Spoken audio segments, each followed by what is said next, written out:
sweetie, welcome to my channel, and today I'm going to be doing a good old-fashioned book haul.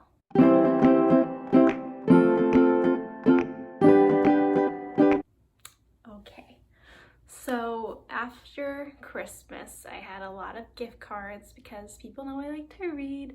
So I had some for Barnes & Noble, and I had one for a local independent bookstore, which I asked for because, you know, gotta support local businesses, especially right now. So I'm trying to, if I buy books, buy them from local places, and if not, I'm trying to get them from like the library. These books are from Barnes & Noble because I did get a Barnes & Noble gift card and I'm not gonna let it go to waste, you know what I'm saying? So these are the books that I purchased from Christmas from Barnes & Noble. So the first book is actually not something that's really my personal cup of tea, but my mom has been telling me to read it since I was basically like 10 and I never have. So I finally was like, you know what, I'm gonna buy it and purchase it.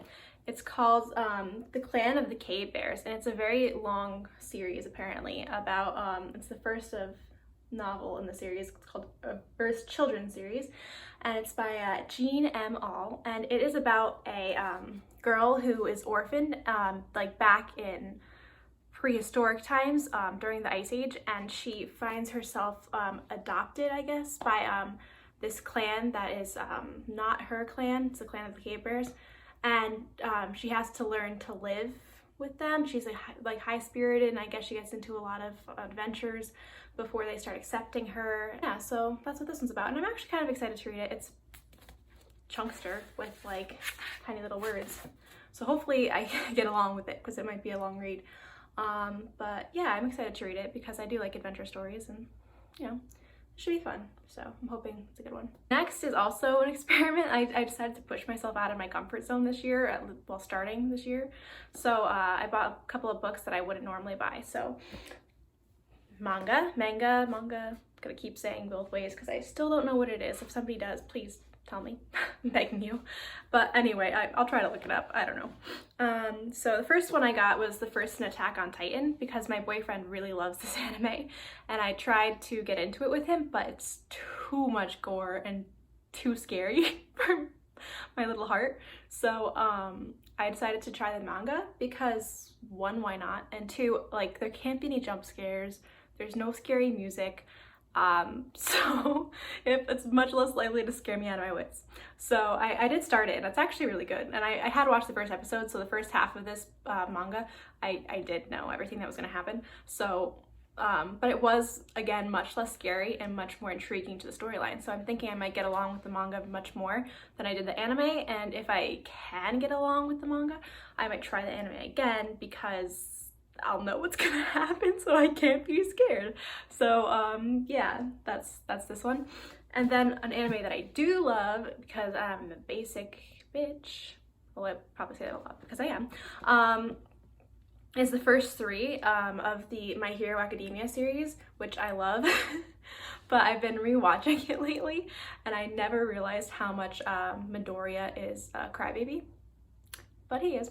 But oh, sorry, and if you hadn't read or I didn't know anything about Attack on Titan, and now I just told you that it's gory, it's basically pretty scary. It's about these people who live in a time in the future, far future, in which they're these like humanoid but not quite human creatures called Titans that eat humans, and they're very scary and creepy looking, and like they're like naked. It's very, very creepy.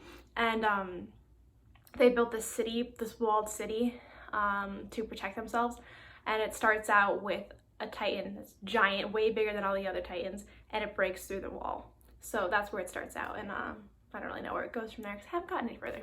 But anyway, so these are the My Hero Academia books, and My Hero Academia is a story, again in the future, but in this future world, people have developed, I think this is the first one, no, this is the third one, the first one. So in this future world, these people have developed like genetic quirks, literally they're called quirks, and they're superpowers basically, and it's a world with supervillains and superheroes.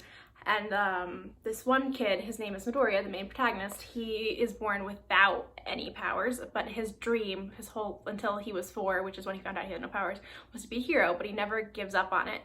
And so his big role model here is All Might, and he aspires to be like All Might, the #1 superhero in the country, and who is also like the symbol of peace. So he's like the big guy, and he wants to be like the next #1 superhero, even though he has no powers.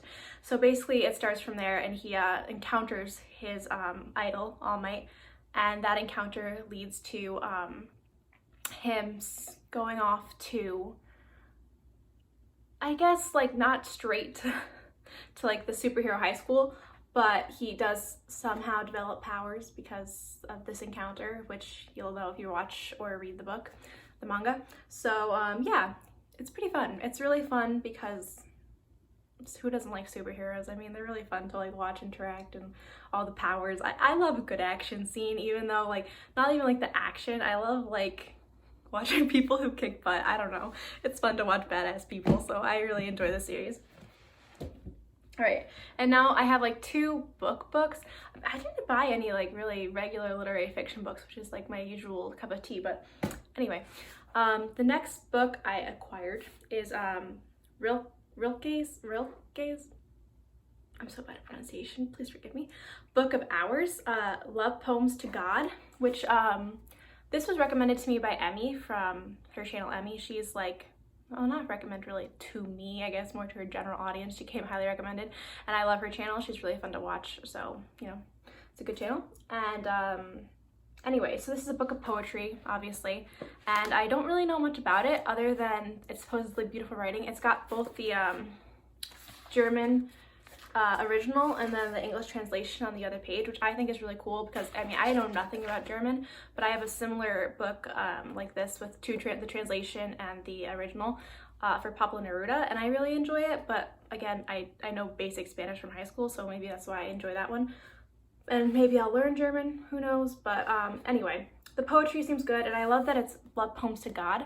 I always said I'm a physics major in my last video, when I am, but I also used to be a double major at my old school in religious studies, so I really do enjoy like myth one, which is really fun, and I also enjoy just like religions in general, studying how they are, why they form, culturally what they mean, people, and so I think it's interesting to take people's views on religion and God, and so I'll be really excited to read these poems. All right, another weird book for me. Well, not really that weird. This one's kind of up my alley. This is called Braiding Sweetgrass, and it is a book by a botanist, and she embraces the notion that plants and animals are our oldest teachers, and I think she is a Native American, and yeah, I'm really excited for this one because I also mentioned in my last video, I love the book The Overstory, which is actually a fiction novel. Obviously all novels are fiction, but it tells like the story of trees, and it's very interesting, and I loved it. And I've been getting into like nature lately. I also love it's actually right here, I think. Yeah, the Sand County Almanac, which is nonfiction, and this is essays on conservation from Round River. It's beautiful language. I adore it. Those are really all the books that I got, but my bonus book is a textbook because I'm lame like that, and it's Wheelock's Latin. I also mentioned I was getting this in the last video I filmed. I'm pretty excited for it because I took Latin for a semester or so in college, and I didn't do fantastic, I'll be honest. Part of that is because since it wasn't really part of my major, I was like not going to devote too much time to it, and Latin is not something you can casually do. Well, at least not for me. I don't have that brain power. So I'm really excited to get back into it because I was really excited to learn Latin in school. I was overly busy. I wish I could take it at my own pace. So basically now I will be able to. So I got this textbook. It's not the textbook I used, obviously, because I would have probably still had it, but the textbook I used fell apart, and my Latin teacher, I loved him. He was a grad student, so he wasn't really a professor. He was like, you know, a TA, but not really a TA because it was his own class. But anyway, he was great. He was so cute. I loved him. He was like this sweet little soul who loved words so much. Like, I'll never forget him saying like, I love the word sarcasm. So he told us like the background of the Latin of sarcasm, and I'm pretty sure it's meant something like the tearing of the flesh. And I was like, and I guess it makes sense because like sar and sarcophagus means like flesh eater, or something like that. So I guess that's what it's from. I don't know, I'll learn. But yeah, so he talks about the tearing of the flesh. He's like, I love the word sarcasm. It's so visceral. It's so, he's like, yeah, whenever somebody says like they're being sarcastic, I just picture them like tearing. And I'm like, and he's like this sweet little man. And I'm like, oh my God. It was really funny just hearing him talk about it. He loved words so much. It was really great. And he would just, it was really cool. He actually was preferred Greek. And I do have a Greek textbook that I want to get to too. But Latin's not easier than Greek, but I feel like it'll be easier for me to get into personally, simply because I don't have to learn a new alphabet. And I mean, I do know the Greek alphabet too, because I'm a physics major and like all we use is Greek letters, but I don't know what sounds they make. I just know what they're called. So it wouldn't be very helpful to me. So yeah, I'm very excited to get back into this. That is my book haul. Next time, hopefully I'll be able to talk more about like in depth about books, because there'll be books I have read, which is what I personally enjoy more than the brief descriptions of things. But yeah, hopefully you enjoyed this as much as I enjoyed filming it. So thank you. Thanks for watching. Give it a like or maybe comment if you really liked it. And thanks. Yeah, hope to see you again. All right, bye. Just gotta say how stupid that sounded. See you again. I can't see you. If you can see me, I can't see you. So hope to theoretically, metaphysically, I don't know, see you again, whatever the word would be. All right, thanks, bye.